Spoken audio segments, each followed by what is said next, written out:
Hai teman-teman, ketemu lagi bersama saya Justin. Kali ini saya diminta untuk ngisi kegiatan PBL 1, dimana teman-teman akan saya tuntun untuk membuat akun Kobo Toolbox gitu ya.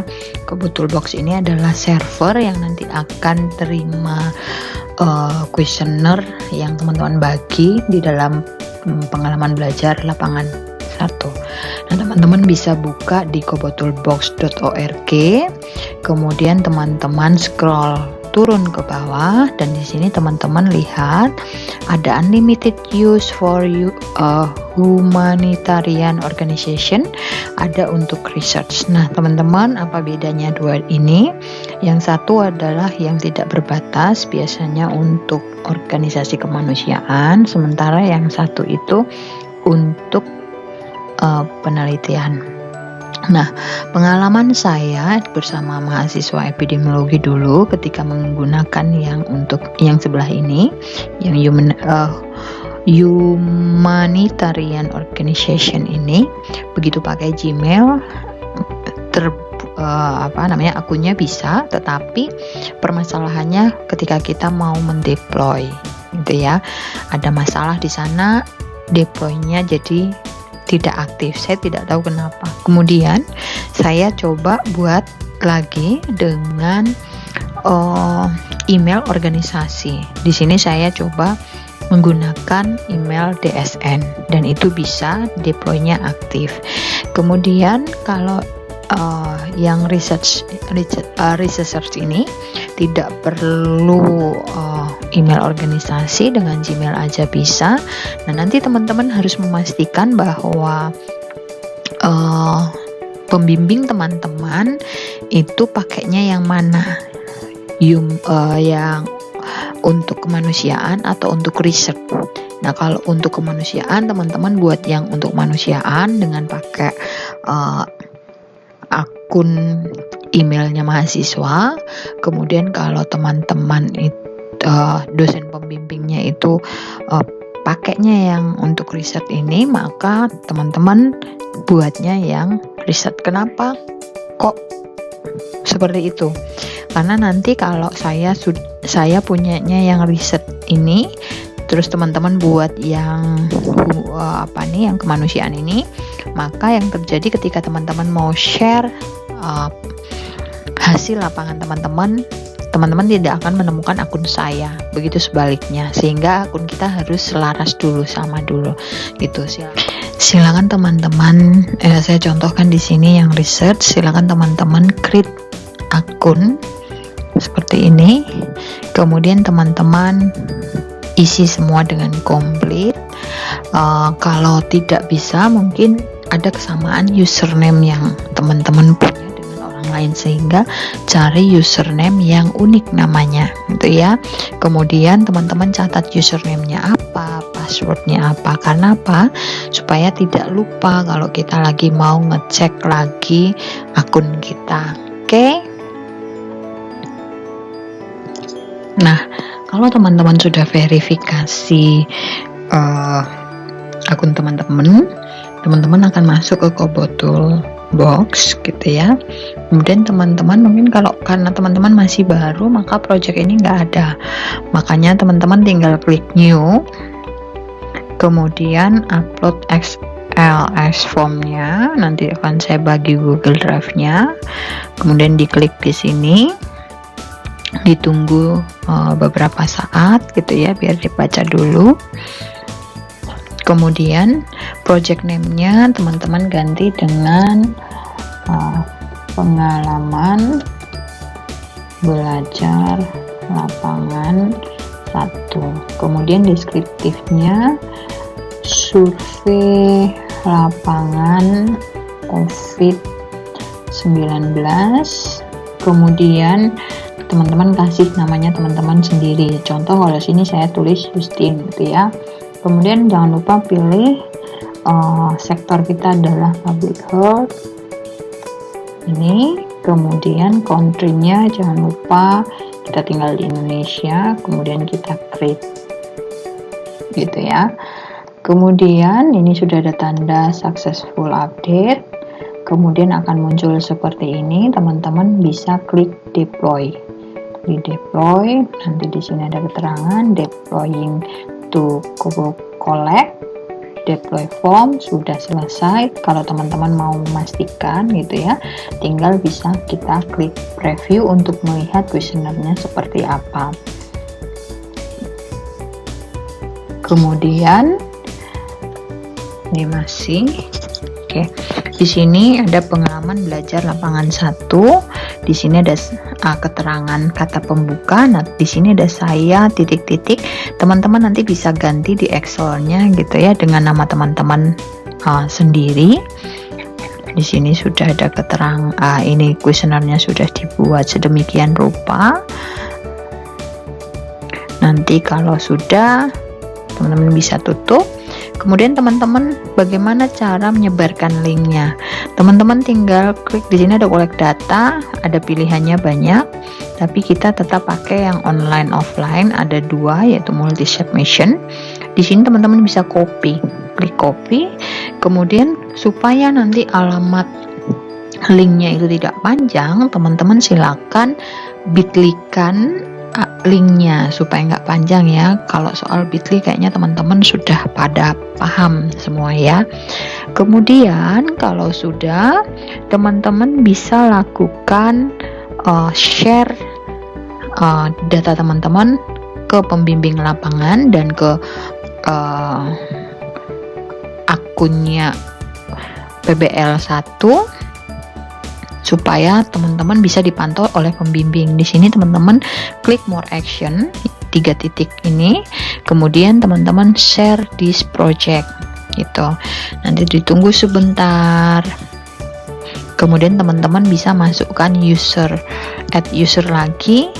Di sini Udino 1 sebagai owner. Contoh di sini saya Justin. Saya share ke akun saya sendiri. Kemudian saya klik view form, view submission, add submission, edit submission, dan valid. Kemudian grant permission seperti itu. Nah, ini sudah masuk. Kemudian teman-teman jangan lupa untuk masukkan username Udino 1 ini. Oke, mudah sekali ya. Kemudian kalau teman-teman sudah share, sekarang saya mau ajar bagaimana cara mengambil data yang teman-teman sudah punyai gitu ya. Teman-teman bisa klik project di sini. Ada project, biasanya akan ada susunan seperti ini. Karena ini belum ada isinya, yang tadi kita sudah deploy belum ada isinya, maka kita belum bisa ambil datanya. Bedakan ya. Nah, di sini saya contohkan hasil PBL tahun kemarin aja gitu ya. Ini saya klik. Kita tunggu sebentar. Nah, di sini ada bedanya. Kalau tadi cuma form itu ya dan setting, kalau ini ada summary, form, data, dan setting. Nah, di sini untuk mengambil datanya, kalau summary-nya teman-teman bisa lihat di sini berapa total yang masuk. Kemudian ini formnya dan ini datanya. Tunggu sebentar. Jangan lupa proses ini terhubung dengan internet, berarti Anda perlu akses internet. Nah, ini gambaran datanya seperti ini. Dan kalau teman-teman mau mengambil datanya, di sebelah sini itu ada menu download. Teman-teman klik. Kemudian di sini teman-teman butuh mendownload 2 versi, yaitu XLS dan SPSS label. Nah, di XLS-nya teman-teman pilih jangan yang label, tetapi teman-teman pilih yang XML value dan header. Kemudian teman-teman klik export. Kemudian teman-teman nanti di sini muncul ini ya. Muncul seperti ini. Kemudian satu lagi yaitu teman-teman ambil SPSS label ini, kemudian ekspor. Ingat, SPSS label cuma berisi label supaya mempermudah teman-teman nantinya ya. Kalau sudah tidak hanya seperti itu, teman-teman bisa langsung download ini. Oke, kemudian labelnya juga teman-teman download ini.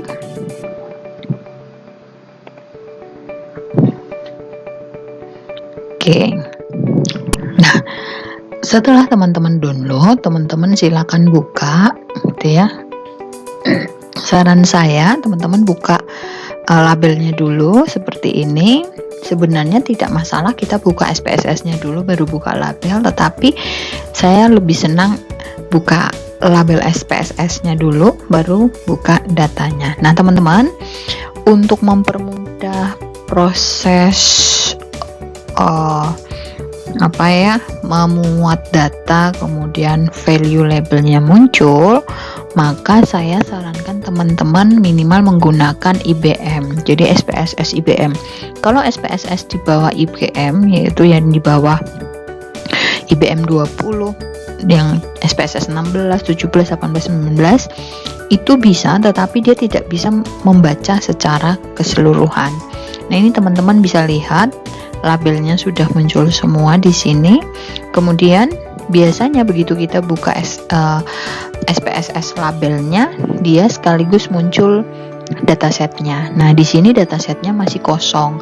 Teman-teman silakan isi dengan yang sudah teman-teman download tadi dengan cara klik open data dokumen. Kemudian kita lihat tadi penyimpanannya di download karena masih belum saya pindah gitu ya. Nah di sini belum bisa kebaca. Kenapa belum bisa kebaca? Karena format tadi kita download dalam bentuk Excel. Maka file of type-nya ini silakan teman-teman rubah ke dalam Excel. Ini kemudian teman-teman tinggal ambil Excelnya yang tadi sudah teman-teman download gitu ya. Saya berdasarkan